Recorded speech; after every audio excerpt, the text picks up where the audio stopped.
Well, good morning. This is Mark Edelman, speech-language pathologist, and welcome to the teaching of talking. Well, it's a beautiful morning in Arizona in the desert, and today we're going to talk about apraxia, what you need to practice if you're going to help an individual with apraxia. You know, one of the most common misunderstandings within the field of speech therapy, especially when it comes to caregivers, is that caregivers are frequently sold a bill of goods about what they can do to help a person talk better. And they're told to sing songs and happy birthday and all this, and everybody thinks it's a miracle because the words come when a person sings. But what very frequently happens is that when they go to talk after they sing, they still have the aphasia and they still have trouble talking. So singing is a lot of fun, don't get me wrong, but it's not something that can be used to really help a person speak better. Now, we're talking about apraxia. So let's get our definitions right before we begin. And apraxia is difficulty moving the tongue, it's difficulty moving the throat, it's difficulty moving the lips and the teeth. It's a motor problem. Quite often there are voice problems. The voice may be weak, or a person may have swallowing problems. Now, what that means is that there's a weakness, and it shows up in the mouth and the throat. Now, when a person has a stroke, they may have a paresis, which is a weakness on one side, and either their arm or their leg is weak, and they have difficulty walking. They have difficulty grabbing things. All right? So a lot of times the aphasia and the stroke will show up in different parts of the body. So again, the apraxia is the motor part, just like walking is a motor part. And so if you're going to decide to help your person with apraxia, you've got to know that all of the techniques that they talk about, that caregivers talk about, a lot of them just don't work. The workbooks, the iPads, the AAC devices, and even singing, they don't really work because they don't address the real specifics of the problem. The real specifics of apraxia is finding out which sounds of speech are affected by the motor problem and reteaching the tongue and the lips and the throat and the teeth, reteaching them what they must do to formulate a speech sound. Now, quite often, we have to spend a great deal of time with people reteaching them the sounds of speech and to cover each one and then to cover those sounds in words. And then once they get the words down, moving on to another sound or going on to word combinations. But an apraxia is something totally different from an aphasia. It's strictly teaching the tongue and the lips and the throat where to go to make a particular sound. Now, a person with apraxia or a person with aphasia, we all live 365 days a year, and we all have 24 hours in a day, but we sleep maybe 8 or 10 hours a day, so then we have 14 hours a day. Well, then you got to subtract out of that meals and things like that. But you do have a fair amount of time every day that you can devote to speaking, and that's what it takes. It really does take that, and it takes somebody to help you.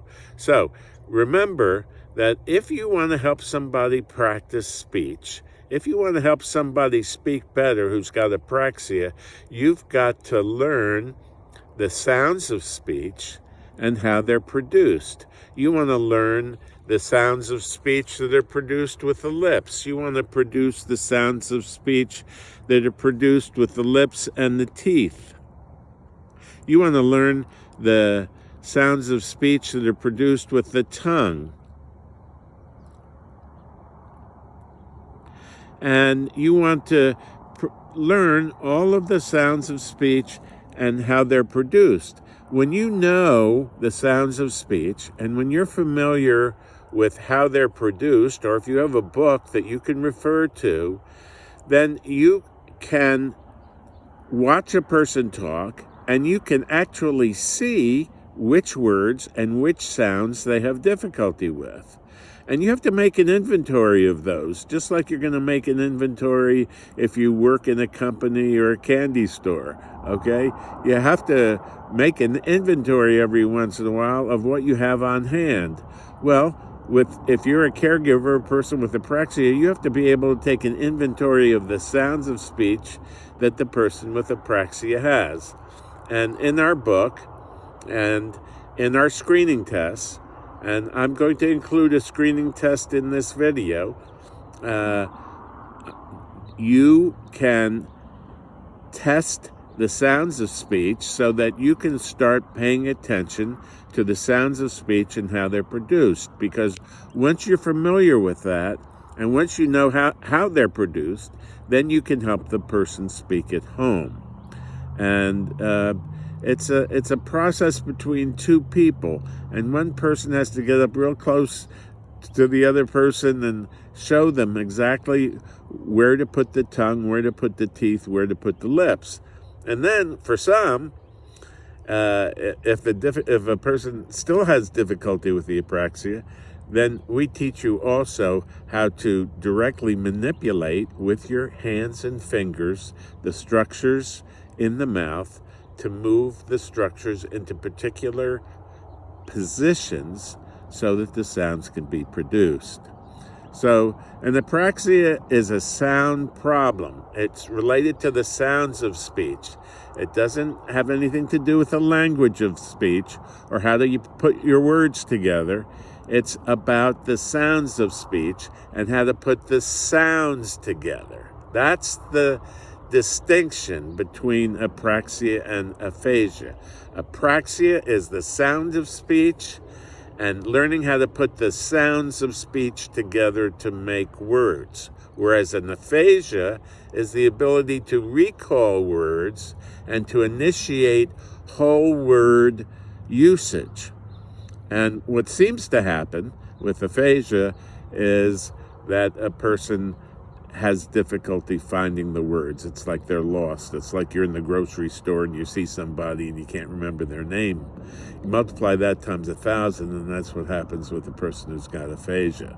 So, this is Mark Idelman, speech-language pathologist. I hope you've enjoyed this little video about apraxia. Apraxia is the motor speech problem, and how you can start helping a person at home with apraxia is by getting yourself a map, getting yourself an instruction manual, and learning about the sounds of speech, how they're produced, and then you'll be able to show your person, the person you love, the person in your family, or if you're a therapist, the person you're working with, you'll be able to figure out where to start, what sounds to start with, which sounds are the easiest, which sounds are the best to start with, what to do if you're trying to teach a sound and it doesn't happen, what to do then. So I teach you all of the specifics that you need to know in order to help a person with apraxia.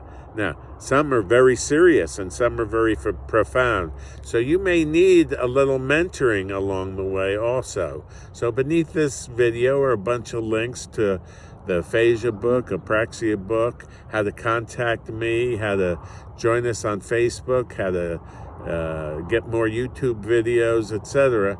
So there's lots of opportunities for you to learn this method, and we'd like to teach it to you. So this video has been about apraxia and what you need to do at home to help a person speak. You have to get your information. You have to do your due diligence. It's not rocket science. It's pretty easy once you understand the principles, and I present all the methods to you in a very short, simple way that anybody can understand. So I wish you the best of days today. If you like this video, please give us a thumbs up. If you want to subscribe to our channel, hit the bell or the subscribe button. And we hope to see you soon. Bye-bye now.